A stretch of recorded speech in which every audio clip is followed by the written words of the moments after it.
Hello, ladies and gentlemen. Thank you for joining me on Political Talk with Charlotte today. I am so happy to be here with you. Happy Thursday to everybody. Oh my gosh. Oh my gosh. This is a great day. It's going to be a great show. I want to thank you for joining Political Talk with Charlotte. Our show airs every Thursday, which is today at noon. I am your host, Charlotte Bergman, and we have as our special guest today, Christian Kurt.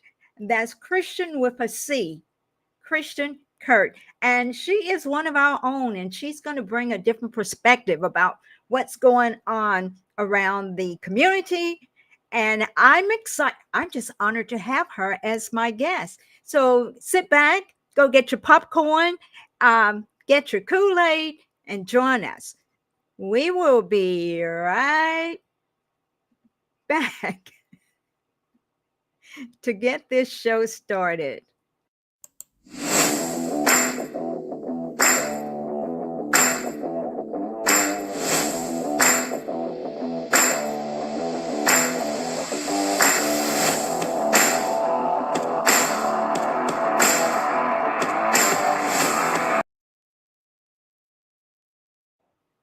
And we are back, and I'm bringing in our guest. Oh, isn't she pretty? Look at that background. Tell me about that background, that lettuce and the vegetation. Right now I'm doing some work in agriculture, but I'm learning as I go. But I'm more into like houseplants, horticultural things. That's what I've learned over the years. My mother was a lover of plants, so I continue that. I love them. I love making them thrive, and I love seeing things thrive in general. I guess that's why I find myself in the positions I do so often. I don't consider myself having a green thumb, but I'll tell you what, when I moved to where I am now, I had a plant that was dying. And my son said, let's throw that away. And I said, no, I want to save it. I had no idea Yeah. that now I have it and it's taken over the house. It's You grown. know, So I can good. see the parallels between that and like how we're so committed to Memphis. It's kind of the same thing. We have this thing for bringing things back. Oh, I love that. I love that. That is so awesome. Thank you for saying that. Are you still with us? Your I screen is am. frozen. I Okay, don't know why good. the screen Good, is frozen good, here. good. So, everybody, I want to play Christian Kurt's demo so you can get a better idea of who she is. She is a dynamic person. So, give me a second. Let me pull this up because I was really shocked. I mean, I sat down and had dinner with her. I had no idea that she had the experience and background that she does.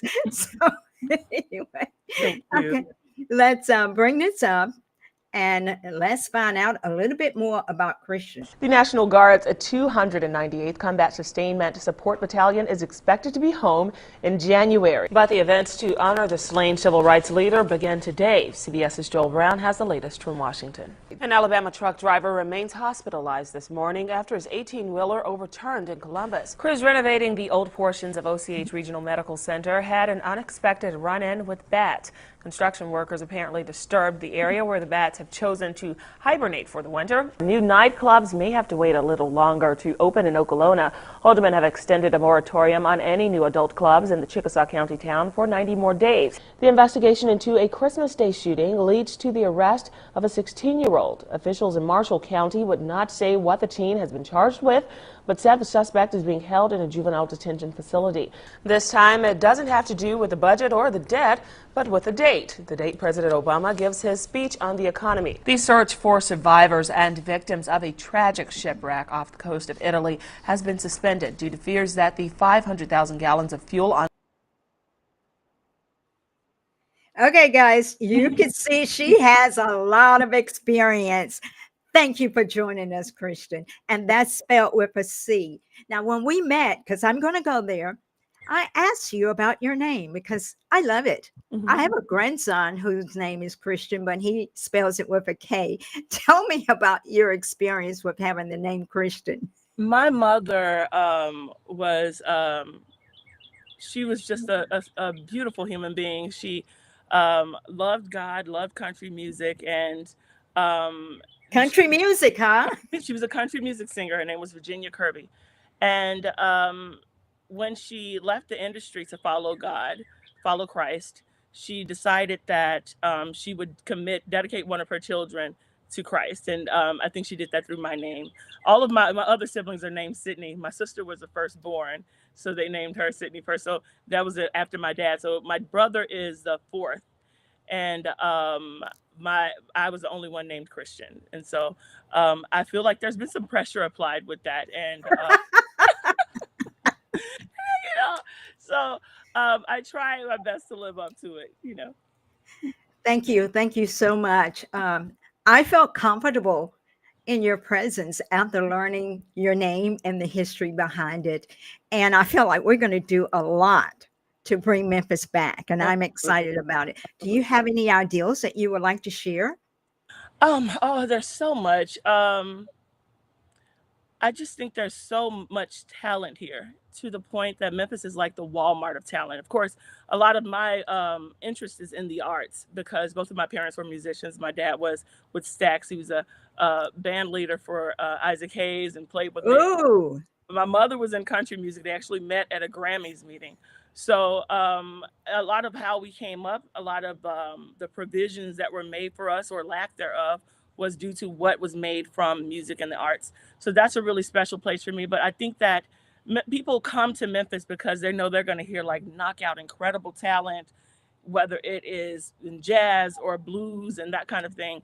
And when they come here, but we don't have a system yet set up properly to ensure that this gold mine that we have here is provided appropriately for.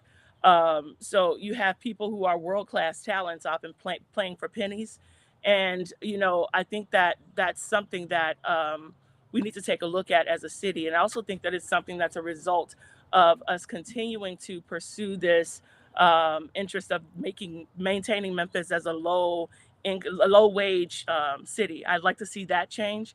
I don't think there's any reason for it. We have universities here. We're turning out quality talent. I don't think there's any reason to continue to build Memphis to other businesses and companies as a city where you can get workers for cheap. We need to be training up our workers, so that's not the case anymore. So I think those two are closely connected, and that's one thing I'd really like to change. I'd like to see the income here to be able to sustain an arts community that thrives. And I think that brings in our tourism dollars. We need to see more of a framework around that instead of just with Elvis. And we need to really seize on these opportunities to capitalize on the jewels we have. We literally have a gold mine. Our musicians leave here, go to LA, go to New York, and they're with the top talent in the country, and that's repeatedly. So we need to be capitalizing on that here instead of us, bleeding out this incredible talent to other places. I like that idea. I think Memphis is a gold mine within itself in a Absolutely. lot of different areas, not just in the arts, but even manufacturing will be coming back soon. We've got And even with facilities. manufacturing, like I said, we do have quality employees that have educations, but they need experience. So we need to build in the infrastructure around that so that we are taking advantage of that. Absolutely. Yes, thank you. Thank you so much. And I believe that's going to happen. There are some things that are happening behind the scenes to, first of all, get us over a lot of people want to speak negatively about Memphis. Yeah. Memphis is my home. I love Memphis. And there's so many good people here. Memphis is a beautiful place. When you sit down and you talk to people, it can be people across political lines, across racial lines. We have this kind of idea about what common decency is. And I do think this is something that's shared among people of a particular age and above, including me. But I'm not sure if we're doing a really good job of passing that on. I feel like Memphis is becoming a colder place than what I grew up with. And so the reasons that I love Memphis, I'm not sure if that's getting passed on to our younger generation. I really want to make that happen. So tell us about your career, especially in the news. You were an anchor and you also was in the field. I don't know the terminology for that, Yeah. but explain An to anchor, us what. Absolutely, an anchor and a reporter. Okay. I didn't do as much reporting though. I got to do more of that when I got into independent media. I had a show here in Memphis called The Agenda, and it was on 91.1 WUMR, so the Jazz Lover station. And we started digging into a lot of these topics. I've never been into partisan politics. I've always just been about what is best for the people. And I don't let myself be pigeonholed into any concepts, any constraints around that, because I think they're united. I think there are things that we can all agree on. We should be able to all agree on that are going to be good for us all moving forward. And those are the areas that I try to focus on. Those areas where different kinds of creep is happening in terms of this stripping of our morality, the stripping of our decency. And if we can address those issues, I think we can and come together on the things that we can come together on. I think we'll have a better outcome for all of us in the future. But those are the kinds of things we talked about on the agenda. And from things like what your children are actually encountering on social media. Interviewed one of the professors from uh, I think she was from UCLA, but she was talking about how when your child goes onto their smartphone, their device, their tablet, the things that they're encountering are completely different than what you encounter. And sometimes parents can be really shocked by the I messages. know. Yes, completely different. So that was one of those things. But there were many other issues, but these core value things, and that's where my passion is. That's where I want to continue to put my focus on bringing people together on the core issues, making sure that people are representing us that care about our core issues and who we are as a people. That's what's important to me. So any candidate I back, they're usually not going to be too far, and they're going to be at the core, at the center of the values that matter across the political lines. Christian, you have a celebrity sending his hello, Shannon Bernard. Hello, Mr. Bernard. You know him? I haven't. I think I've met him maybe once personally, but I followed him on Facebook for a very long time. Yes. He knows what's going on in Memphis, and he doesn't mind telling it. He says, tell the truth and shame the devil. And That's I'm for the only way that. to do it. That's what we have. That's perfect. I tell you what, you are doing a lot in this community. Thank You're you. not making a lot of noise about it, but I can see that you're doing a lot of things. I know for a fact that you worked on one campaign that was highly controversial. Yes, I'm going to go there, but it was for somebody that you and I both love. And this particular person has the memory of an elephant. I mean, he never forgets Incredible. anything in detail. Absolutely. Absolutely. Judge Joe Brown, he is a very dear friend of mine. Another one of those people who truly wants the best for everybody. Wants us to move forward in a way that is going to benefit us. And I don't think this happens enough. People think about if we continue going the way that we're going, where does this lead us? Oftentimes, people can see that clearly on the other side of a political aisle or a different side of a value system, but we can't critique it on the side where we are. I think there's some people who are uniquely talented to do that, and Judge Joe Brown is one of those people. I worked with him when he ran for district attorney. I consulted with him when he ran for mayor. And the reason that I continue to support him is because I know where his heart is. I know what his intellect is. And, we do a really good job in Memphis of just running on optics. And if you don't have our local media on your side, those optics can be really, really damaging, the narratives that are put out, the suggestions. So, for me, that doesn't sway me on whether I believe somebody is a good candidate or not, or it doesn't make me give up the fight. I'm not afraid of a fight. So I'm going to continue to stand behind candidates who might be controversial. If I feel like they have both the leadership skills and knowledge, and the morality and the ethics and the fortitude to actually implement some things and stand on what their values and morals are, that's going to be the candidate I get behind every time. And, if they're not popular, I'm going to do my best to make them so. Well, Judge Joe Brown has no filters in terms of telling the truth. He Yes. tells it like it is. Memphis has And a if you hard time with don't that. like it, get yourself together and straighten it up. And you know what's interesting? He's beloved around the country for that very same trait, and Memphis like tears him to shreds for the very same values. You know that having that trait, but the world respects him for the very same reason. So it's an interesting dynamic, just how different, you have to navigate in Memphis versus the rest of the country. That's interesting. Now, um, what you're doing now, you're not into media in terms of reporting the news or being an anchor. You're actually involved in helping to grow things in the city. You want to Absolutely. talk about that? Absolutely. I am an incubator. So I'm working right now with different nonprofits on both implementing programs in their various communities that are going to be beneficial and effective, and in bringing parties to the table to make those programs grow and become as impactful as they can. It's a space that is very, very dear to my heart. I think I've put my talents behind things, as you navigate through the industry. Oftentimes your talent is used for things that may not be as aligned with where your values are. Right now, my work is exactly that. And it's not the work that's going to make me a millionaire, but it is the work that makes me feel satisfied every day when I get up and every day when I go to sleep. And knowing that I'm at least pushing back, I'm not giving up the fight, and letting this world become a place where there's no hope. We're pushing back. We're putting hope back in communities with opportunities, with job training, with skills. We're even teaching people how to garden and grow their own food. And these are important core things. We talk about what creates the health in a community.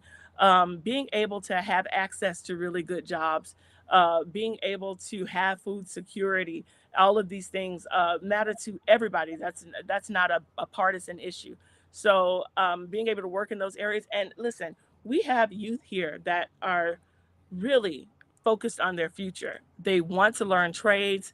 They are moving in those directions. They're seeking out mentors and opportunities for themselves to grow and develop, and being able to work in a space where we're meeting those kids. And there's some that I know we have to drag along, but the core of our program are kids that actually want that, and want the opportunity, and that's a blessing. Seeing these the passion, the energy the children have, the ones that seeing that these frameworks that we put a lot of the youth in, particularly youth from certain communities, framed them as that's not true. That's not true for all of them, and there are very many who are focused on the right thing. And I really think we need to start making them the main story.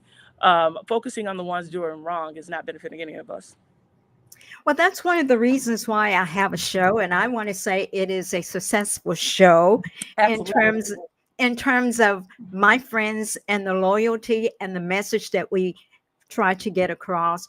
First of all, we are not forced to forced to talk about anything that we don't believe in.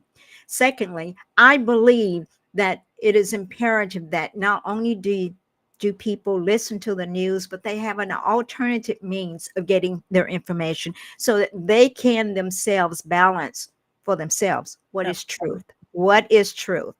And so I'm hoping to get you a little bit more involved in spreading the information in the news about Absolutely. what is true. I really love your approach. I am very much the same. I like to bring people information so they can decide for themselves. When I got into doing local news, I was told by a news director that people don't want to think for themselves. They want you to tell them what to think. And I was I very, find that so frustrating. very frustrating because there's so many people who are unserved as a result. We don't want to be told what to think. Hold on here, give us the facts and we'll decide for ourselves. So Exactly. that's where I'm about giving people the correct information so they can make a determination if this is if they support this and want to continue on this path, or if they want to choose something else, if this is good or bad, if this is ethical or not, and if it's aligned with their values. And I think there is a silent majority that actually does want that, despite how successful our major news outlets who do the, tell them what to think, use that method. I think that there's still a lot of people who want the data, and I'm betting a whole lot on that. I hope I'm right. I think I heard Mika Brzezinski say, we got to tell them what to think. And if they're not thinking the way we want them to think, you know, we've got to do a better job, and we've got to make sure that they Mhm. think the way we want them to think. And from my perspective, I'm not putting this on you, but from my perspective, I think they cover stuff. They're part, from my perspective, of the fake news, Mhm. because they come up with bits and pieces of the truth, and then they elaborate it on it, they embellish it, and it Yeah. doesn't come out to be what we need in order for us to make good decisions. And It's especially our almost young people who are so impressionable, yeah, those young people that you're interacting with, it is imperative they get accurate better information. served. Some, Absolutely. It reminds me of what people have done to the Bible. They take a little bit of truth and put a whole lot of extra with it and then give it back to you, and it doesn't quite work anymore. And we really need to just get back to telling the truth and being comfortable with that. It's gotten so bad that people are like being a truth teller and can get you ostracized. People are so uncomfortable with it because they've been, in these echo chambers and padded around false beliefs and misinformation that affirms what they already believe. And we've got to get outside of this and just back to being comfortable with truth. And I think that people, the older millennials, Generation X, and earlier, we're going to have to find some coalition with this, and show these outlets that that is of value to us, and that's something from the local level to the national level. In terms of media, I think we really, really need to let them know, no, we want you to get back to the data. Cool, we did the partisan political speak and all of that on the networks for a long time. It hasn't led us to a good place. It hasn't. It's led us to people being up to far extremes of either aisle and lacking context in a lot of situations. And that's context that I think in earlier journalism we did have. And it allowed people to make more sound decisions and have a more um, educated context for the policy and legislation that's happening right now. So I think we need to get back to that because there's a lot of important things happening that people don't quite understand because we've gotten into this thing of misinformation and pandering to an audience, and not even pandering. It's doing exactly what you were describing.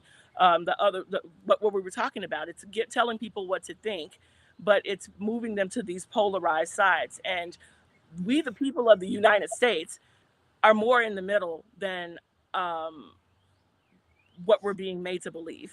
And that's where I think we need to find our core. and that's why I love you, because you speak your mind and you accept me for me, because I Absolutely. am not in the middle.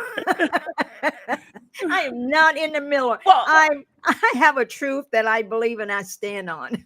absolutely. I hear you with that. And I do accept you. And what I mean is, and I think that when I have to talk about we have to identify what the middle is. The middle to me is making sure that seniors are provided for, our elderly that have worked their whole lives and nothing happens to Social Security. That's a middle piece to me that everybody should agree on. The middle to me is making sure people have access to clean water in their cities and these core values. That's a middle to me. A middle to me is making sure we have quality jobs for Americans that want to work, and that we're protecting their ability to earn livable wages in the ways that we can. That's a middle ground to me. So I think that that's something where our other values are conservative or liberal. Those are some of the core things that we can usually agree on. Well, do you think Memphis will return to be the most successful city in the state of Tennessee, number one again?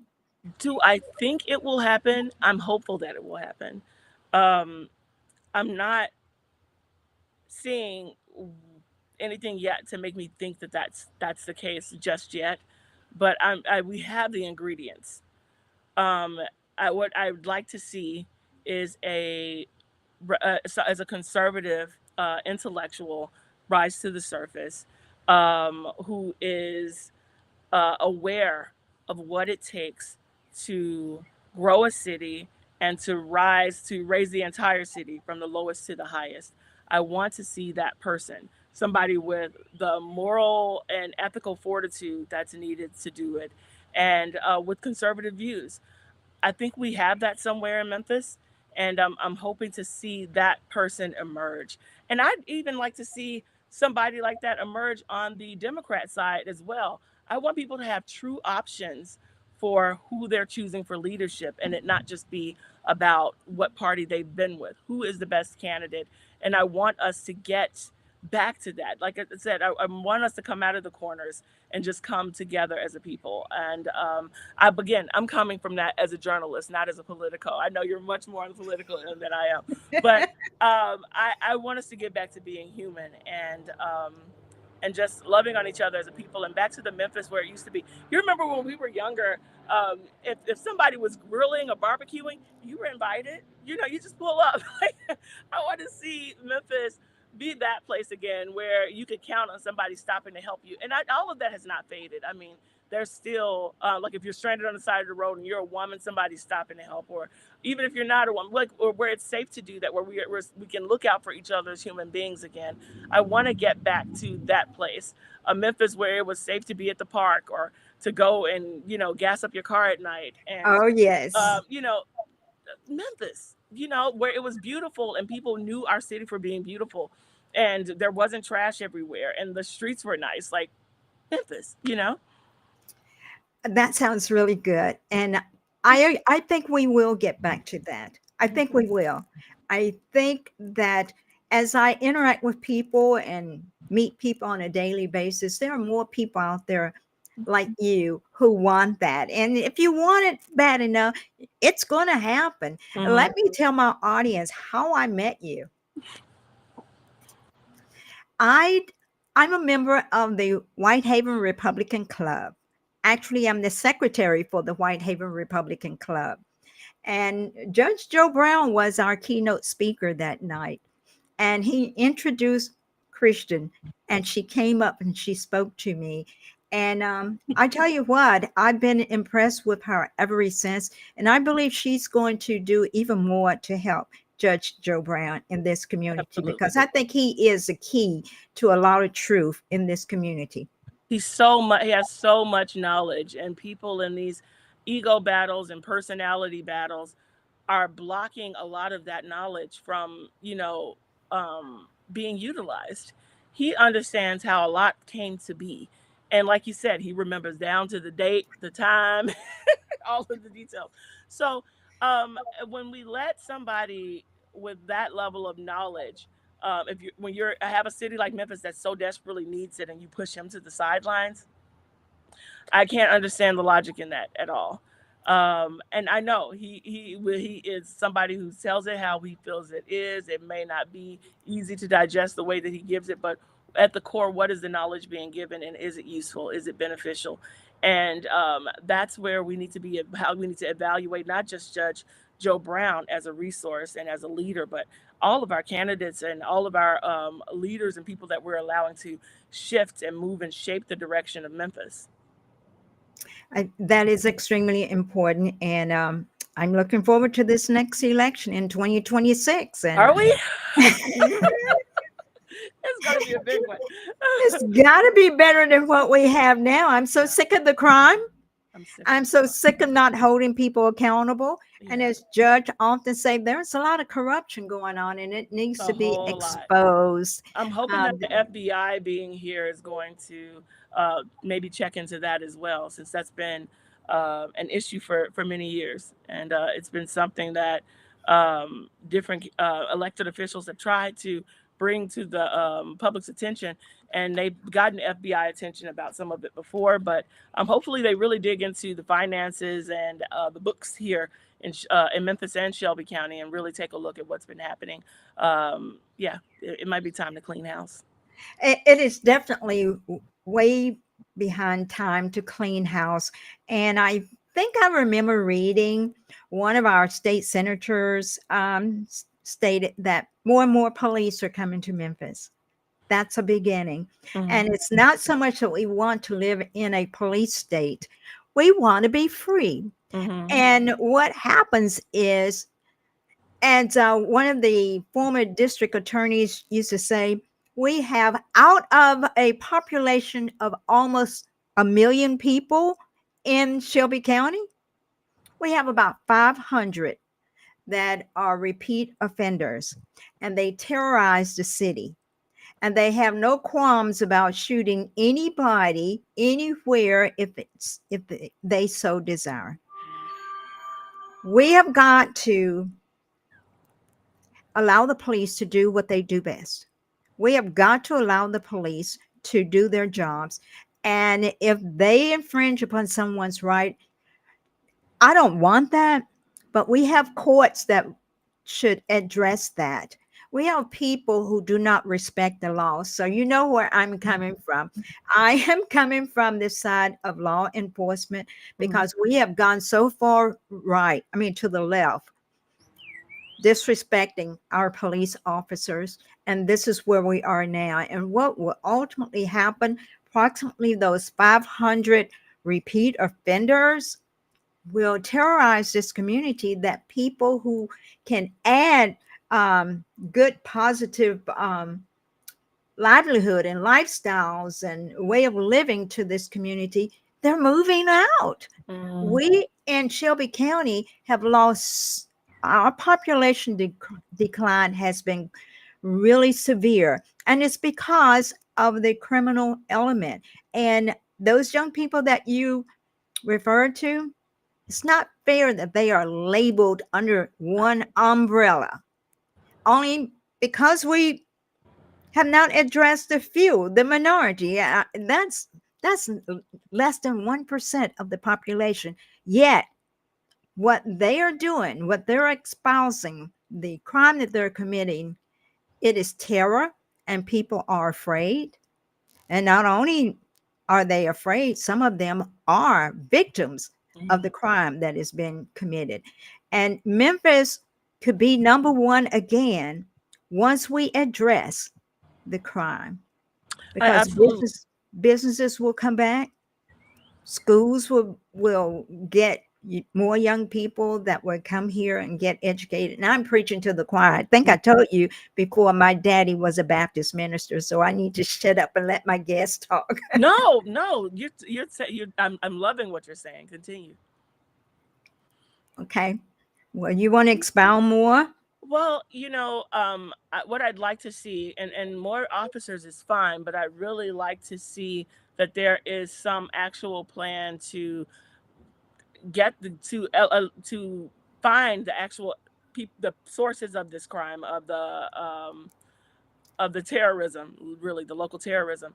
Um, and actually zoom in on that, because I've seen research on this, and more officers, although that's something to celebrate, doesn't equate to less crime, but a plan does, a plan to attack this, and that's what I would like to see, where the individuals are targeted, not just because this is the thing. A lot of times, these people will go and live in poorer communities, and they terrorize the people right there in the community.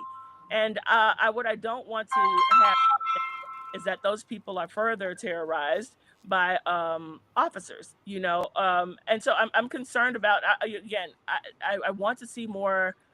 I want to see the crime stop. I want to see it stopped. I want to see them also target the individuals that are actually creating it.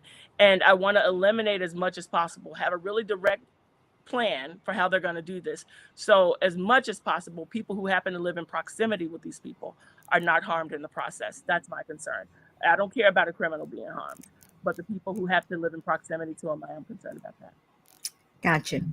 Well, I'm going to sit here and predict Memphis is going to return to number one, but first we've got to take out the garbage. Yeah, absolutely. Once The garbage, once we take out the garbage, the criminals on the street and in the offices downtown.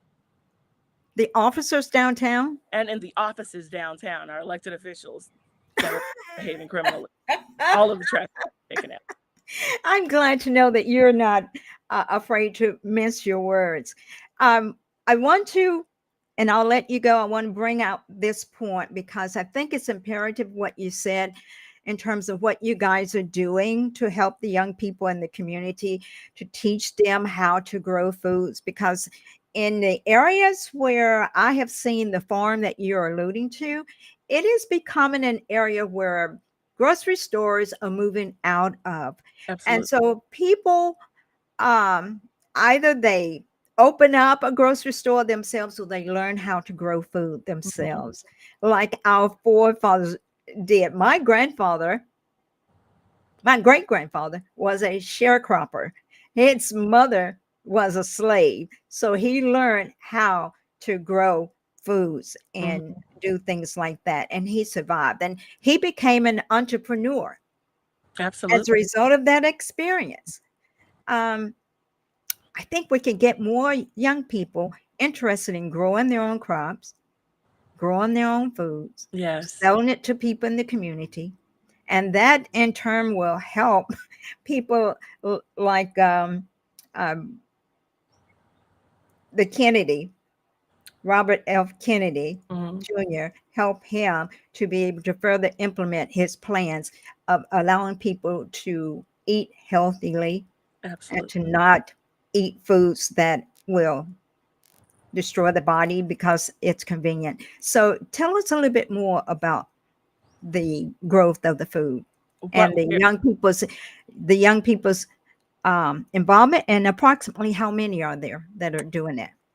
Right now, we're doing these workshops. Like last month, we had two, and the month prior is when we kicked it out. So we've had three of these workshops so far. We've taught the elements of how to layer your soil, what crops grow well together, um, to now how to build raised garden beds, and we bring in experts. One is horticulturalist Maricela Liu, a Gator. She was she somebody second generation horticulturalist. She has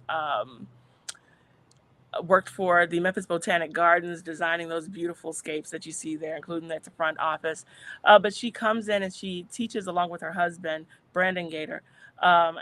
They lead a lot of these workshops. We've also had people come in from the Farm Service Agency teaching people how to register their gardens as farms so that they can benefit Good. getting those subsidies, getting what they need, getting the and sustaining, creating an economy where we can sustain ourselves.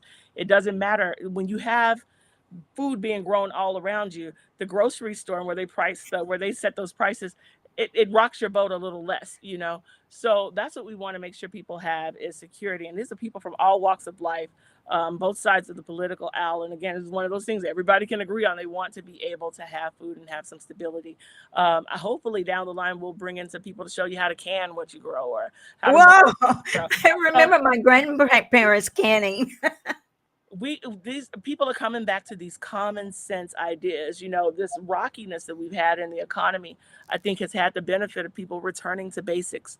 We've lost a lot of those skills, and these are things before it's what we desperately need, that we need to be actually learning these skills again, being comfortable with them and building infrastructure around it. We're in Whitehaven. The organization I work with is Memphis Dawa Association in that area, and they are right now building that capacity for people to have their farms, have their gardens producing and bartering with each other. A farmers market. We have a night market coming up on one of our campuses. That's going to be a lot of fun for people to come out to and enjoy food and cooked products, even from people from different cultures.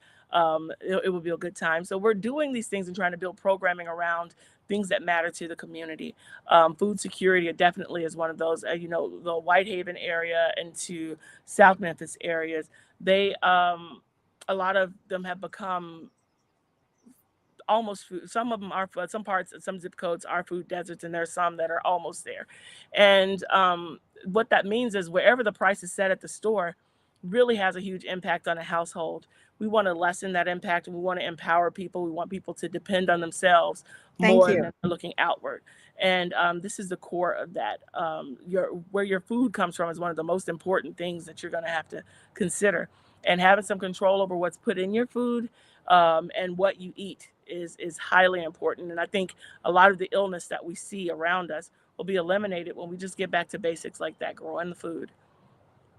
That's perfect. So, do you want to tell people the name of the organization you're involved in? And I did speak with one of the partners, I think, and mentioned that the federal government was having a negative impact on what they were doing. Are you having problems receiving the subsidies that you need in order to grow this program? We are right now. We're just having some hiccups with some of the changes that happened in the federal government. It's caused some hiccups with funding for some of the programs, but we're continuing on. I mean, we have fewer resources to do it, but we're just plugging straight on ahead, and we're still bringing what we can bring to the public with what resources we have. Like I said, this isn't work that's going to get you rich, but it's work that will make our community a lot richer, and that's what I care about: leaving something behind, leaving something better than how I found it. And the That organization is Memphis Dawa Association in Whitehaven. It's led by a brilliant young man. Well, he's not that young anymore, but his name is Hassan Bey. And I'm talking about somebody who has a heart of gold and whose vision I absolutely trust for growing this product, growing this effort in Whitehaven, teaching people how to grow food. He's doing that job training program that Memphis Dawa Association has implemented, teaches HVAC, plumbing, and trains people as electricians. They go on from our pre-apprenticeship into an wow. apprenticeship. They end as journeymen after the program, and it really sets them up to be able to have a career track where they can count on themselves. Again, self-sufficiency. That's what we're trying to set up in the community, and that's the only way forward that we all see. So that's something that I'm just extremely proud of. I love it.